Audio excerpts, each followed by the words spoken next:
Hi, welcome back to making Lola's Mr. Sparkle costume, and in this video we're going to be making the headpiece and it's going to be attached to this humongous pink wig. So Lola commissioned this wig from Styled by Esther. They're in Melbourne and the wig has now arrived. It is huge and it's given us a really good base to attach the headpiece onto. To make the headpiece, we're using fosshape, which is a felt with a thermoplastic inside it. So when we heat it with steam, it shrinks, but it also goes really hard. So we're going to use that for the base. We're also using this because it's really, really light. And then to decorate it, we've got some thick polyester wadding, which looks kind of bubbly and washing up bubble-like when you pull it apart. And then we've got these pretty iridescent baubles that I found at Kmart amongst their Christmas decorations. And then because we're sewing it to the wig, I don't need any combs or headbands or other fixtures. What our plan is using the fosshape, we're going to create a really light but solid base, and I've made a little pattern for it here. So this will be the base for the fosshape, which will be nice and solid, which we can then sew into this part of the wig. There's lots of back combing here, so it should stay in there really securely. Once I've got this base shape right, I'm then going to build some sort of fins from more fosshape.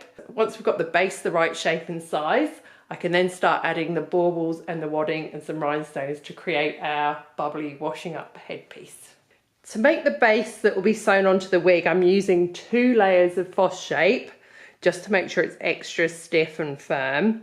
And I'm going to shape it over my tailor's ham. I'm going to do 1 layer at a time.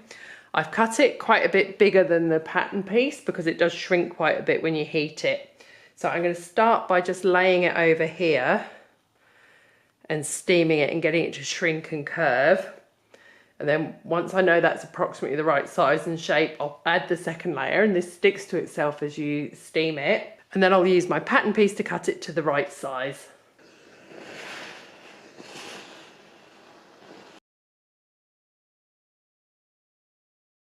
You can see as I'm heating it, it's starting to shrink and shape itself around the tailor's ham. You can see how firm and shaped that first layer is now. And that should be about the right shape to curve back over that big sort of beehivey bit on the wig. So next I'm just going to add the second layer and do the same just to double it up and make it as strong as we can.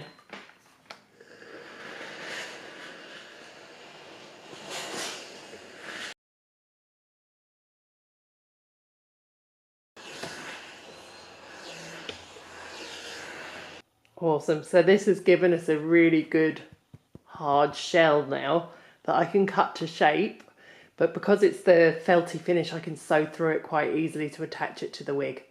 Next I've pinned my pattern piece on, and I'm just going to use some big scissors to cut around it.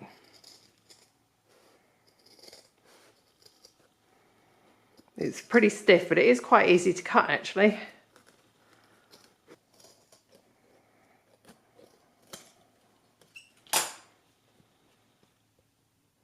So now I've got the actual base how I want it, I'm going to start creating some sort of spines coming up from it, which is what I'll attach the wadding and the baubles to.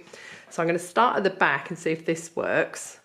So I'm going to see if I can just steam this onto the top and get it to stick. Oh, it's pretty good. And then I'm going to steam it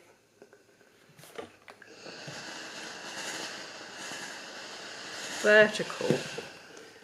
I'm trying to balance this at the angle that the wig's at because I don't want to steam this on the wig and ruin all the hard work that Esther's done on the wig. So I'm going to sort of do it on here and then I'll check it on the wig itself.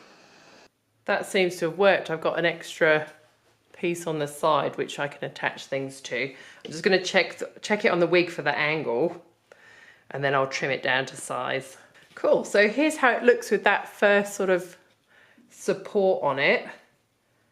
It's pretty firm and it's not got to support a lot of weight, which is good.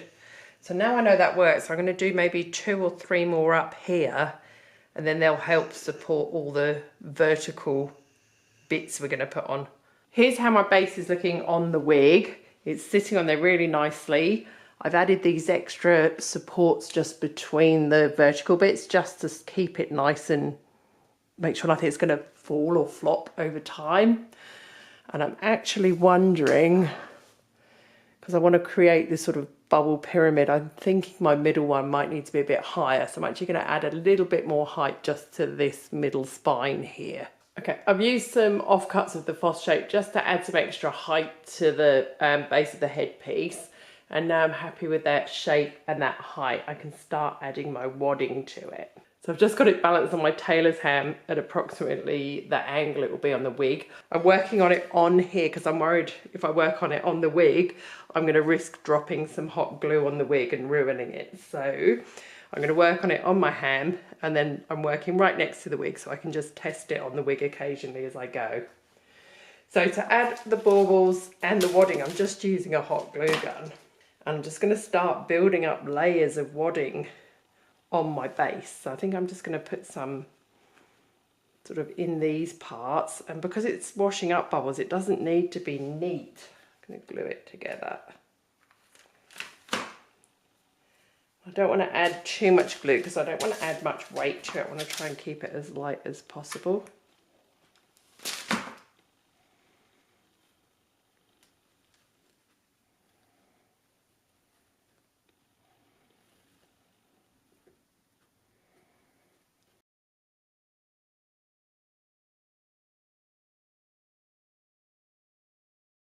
I'm sort of cutting it bigger than I need to, and that way I can trim it down once it's on. So my main aim at the start here is just to hide the base.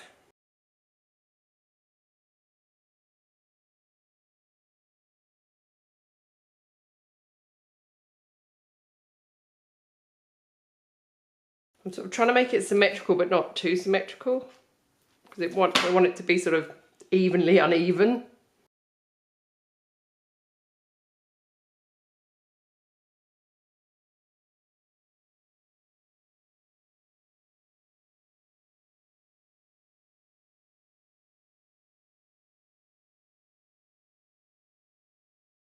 Now it's on, I'm just going to start sort of pulling it and shaping it and making it look like less like flat layers. And I'll just use a bit of glue here and there where I need to.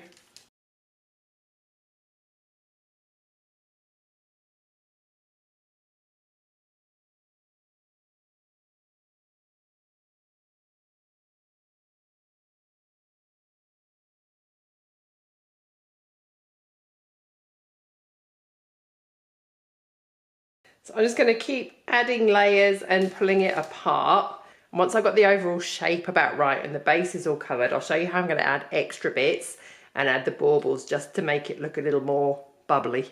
So now I'm happy with the overall shape of it. I need to start sort of hiding all these cut edges and filling in any last gap. So I'm cutting some pieces of wadding with curved edges now, and I'm just going to sort of pull them apart and then put a little bit of glue in to keep them together.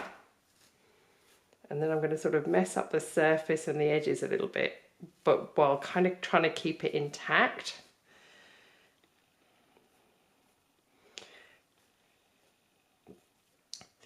So now I can glue that into this hole here. This would be pretty cool for a sort of cloud themed headpiece as well.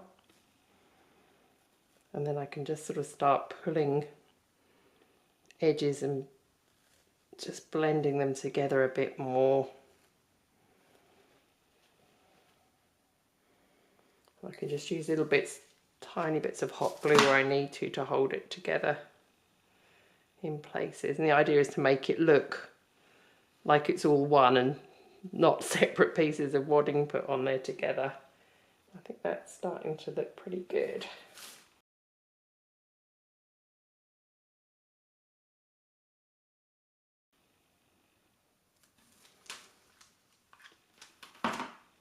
And I can just fill in the holes or any bits that I just want to hide a bit more, just with some offcuts. Just going to glue them in. So now that I'm sort of happy with the shape, I'm going to start adding my baubles. I'm just going to pull off the silver bit with the thread on and put some glue on. Then I can make little holes in this and glue them in and shape the wadding around them a little bit more, and that's going to help to sort of break it up a little bit more as well. And I'm going to be using the clear ones and the iridescent ones from this pack. And if I put hot glue on the stem of the bauble, like where the hanging hook was, I can just sort of wedge that down and in. I'm just going to put a little bit of glue on the back to hold it up. Oh, that looks really bubbly. That's so cool.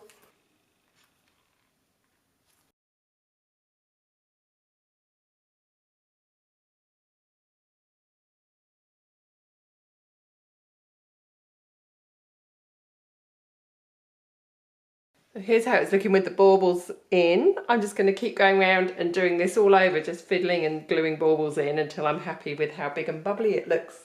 I'm very happy with how this is looking with the wadding and all the baubles on, but I just want to add a little bit more sparkle. So just to add a little bit more sparkle, because the dress and everything's so sparkly, it needs just a little bit more. I'm using SS20 transparent ABs, and I'm just going to put them on with my Fabrifuse. This is the last construction job, and once the Fabrifuse is dry, I can sew it onto the wig.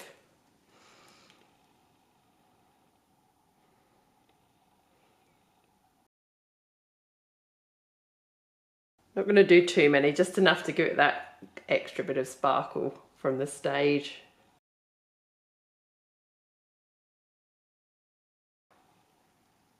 While those stones are drying, I'm just going to show you all the last little accessories and bits and pieces we've made to complete this costume.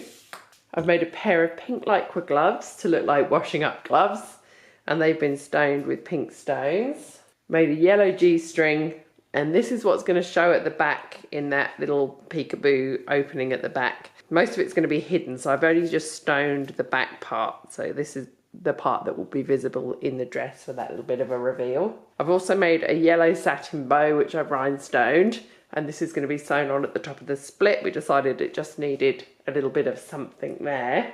And then I've used some of the baubles and some AB glass beads that I had just to make a little bubbly necklace as well.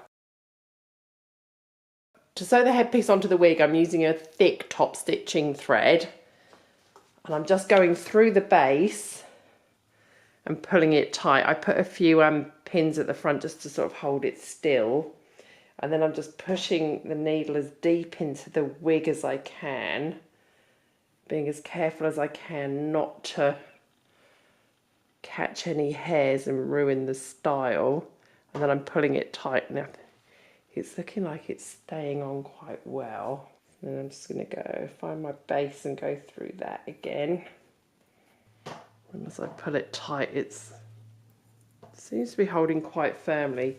It helps that it's really, really light because of the materials we've used. Sewing it on like this means Lola can take it off and reuse this wig as well.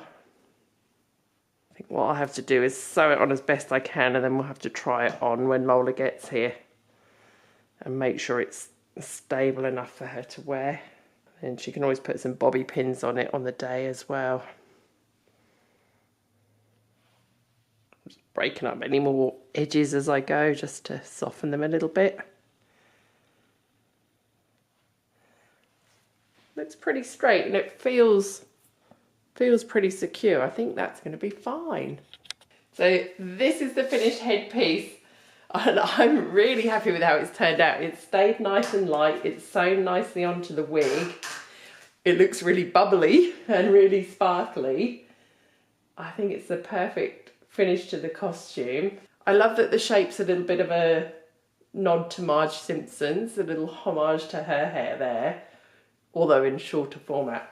And also, Lola is performing a Marie Antoinette inspired act at the same competition, so it also links in with that nicely. So this is really creaky, but I'm going to gently spin it so you can see. At this point, I normally show you the finished costume and everything together, but we're actually going to do a photo shoot with this, and I've got a few more bits and bobs to make.